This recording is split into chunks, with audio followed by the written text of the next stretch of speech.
5e défaite en 6 déplacements pour l'Asvel cette saison. Les Villeurbanais se sont inclinés dans le derby face à Roanne 67-61 en match avancé de la 11e journée de Pro A. L'invincibilité des hommes de Pierre Vincent à domicile leur permet de rester dans le haut de tableau, mais l'Asvel rétrograde tout de même à la 5e place du classement. Si Villeurbanne recevra par 2 fois encore en 2012, Nancy vendredi et Limoges le 28 décembre.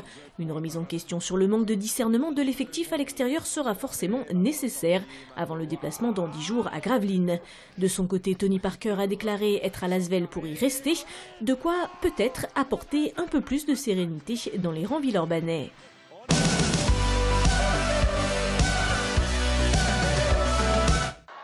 La France ne remportera pas la première édition lyonnaise de l'Euro Ice Hockey Challenge après avoir écrasé la Slovénie 6-1 et la Lettonie 7-4 lors de ses 2 premières rencontres. Les Français ont perdu le match pour la première place face au Danemark 3-1. On peut en tirer beaucoup de positifs sur ce tournoi-là, surtout le match d'hier. Je pense qu'on a fait un gros match contre les Lettons. Je pense que tout le monde a pris de la confiance pour le mois de février, pour la qualification.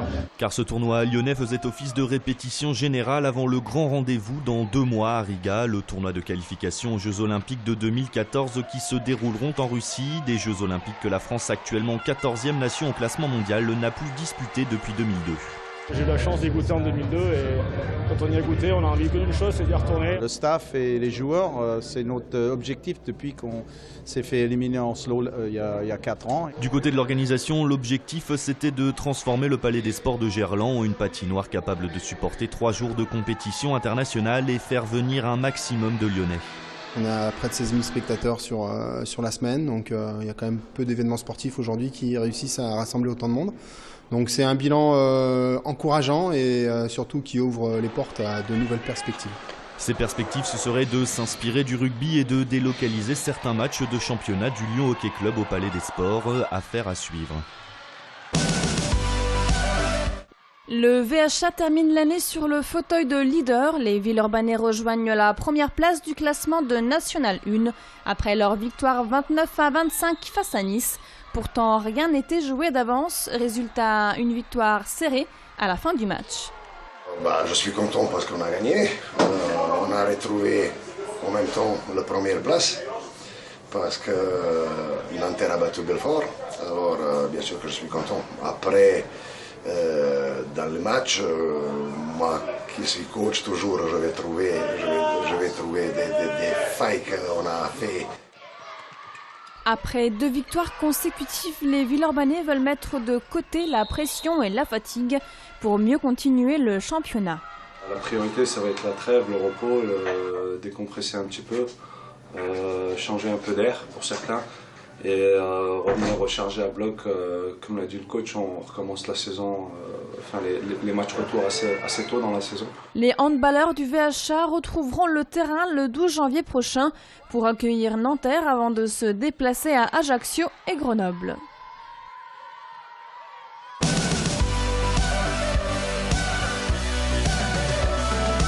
Le Loup jouera son dernier match de l'année à Tarbes, mais avec une petite longueur d'avance, l'ultime numéro d'Au cœur du Loup en 2012 vous fera vivre les coulisses de ce mois de décembre. Romain Vénia et Rémi Grosso ont chacun répondu à des questions sur l'autre pour l'interview croisée décalée. Nous avons rencontré celle qui fait monter les Lyonnais sur la balance chaque semaine, la diététicienne du club. Enfin, cet épisode de fin d'année vous réserve quelques surprises, mais c'est tout ce qu'on peut dire. Rendez-vous vendredi à 18h05 sur TLM pour la première diffusion et sur tlm.fr. Les autres résultats du week-end. 12e victoire en autant de matchs pour l'OL féminin qui termine l'année 2012 par un succès face à Yzeure. Les Lyonnaises sont toujours invaincues et leaders avant la trêve. Les boulistes de l'Acro-Lyon également champions d'automne après leur balade face à la Motte Servolex. Les Lyonnais, eux aussi, n'ont pas encore perdu la moindre rencontre cette saison. Enfin, au hockey sur glace, le LHC est allé arracher le succès au tir au but sur la patinoire de Montpellier pour reprendre sa place de leader avant d'accueillir Nice samedi prochain. Les années se suivent et se ressemblent pour l'escrime vénitiane. Tombant de nouveau contre la garde républicaine de Paris, les épéistes locaux ont réussi à faire trembler le gymnase Jacques Brel. Indécis jusqu'à son terme, ce 8e de finale du championnat de France d'épée par équipe a tenu toutes ses promesses. Alors que Vénissieux menait régulièrement au score, il s'incline finalement 40-36 contre une équipe parisienne qu'il connaît bien. C'est vrai que là c'est une équipe qui a un visage, ils ont tous passé la trentaine, mis à part notre Suisse. En face, c'est un peu la même configuration. Donc on a une équipe de vieux briscards là. En perdant ce match, l'escrime vénitienne dit adieu à une place assurée dans la division élite la saison prochaine. Elle devra donc passer par des matchs de barrage en juin pour rester en National 1. Retrouvant une place parmi les 16 meilleures équipes françaises cet été, les Vénitiens ont à cœur de bien finir la saison. On a un bon collectif, il y a une bonne ambiance entre nous, on a envie de faire l'effort. Donc j'espère que ça va sourire en fin de saison. Prochain rendez-vous pour les épéistes début février à Divonne-les-Bains pour le championnat Rhône-Alpes.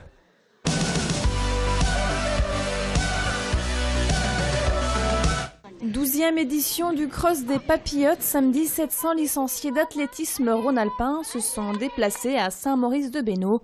L'occasion de courir pour le plaisir, mais aussi pour goûter quelques friandises. C'est rigolo, on en a eu aussi au début et puis à la fin. Puis après on gagne une boisson chaude, donc c'est bien quand même. Dans les côtes, c'était un peu dur.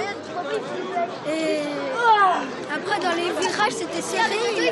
On avait plein qui nous poussaient. Ce cross labellisé permet aux plus expérimentés de s'entraîner avant les championnats départementaux du mois prochain. On a fait les intelligents en relais et donc après ça on était tous un peu pas blessés mais un peu mal. Donc je savais pas trop mais finalement je me suis dit c'est bien d'en faire un avant la saison de cross des championnats. Cette année, 25 clubs d'athlétisme et 10 sections locales étaient présents. Cette semaine, le club près de chez vous emmène au Tennis Club de Lyon. Fondant en 1864, le TCL est devenu le club phare de la ville. Avec 25 cours, plus de 1200 membres peuvent venir jouer dans des conditions idéales. Paul-Henri Mathieu, ex-numéro 12 mondial, est venu dimanche après-midi faire quelques échanges avec les enfants du club.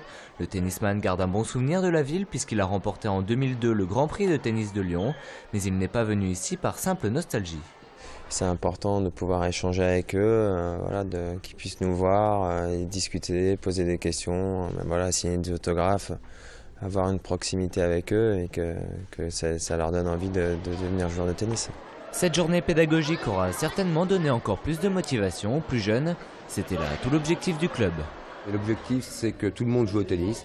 C'est un sport convivial qui se pratique de 7 à 90 ans. Depuis plusieurs années, donc, la politique du club est une politique de formation auprès des jeunes et cette journée est une journée phare, un moment fort de l'année pour le club. Le TCL souhaite devenir numéro 1 en matière d'accueil et d'intégration pour les nouveaux membres. Les jeunes peuvent s'inscrire sur le site du club dès 5 ans. La relève de Paul-Henri Mathieu est assurée.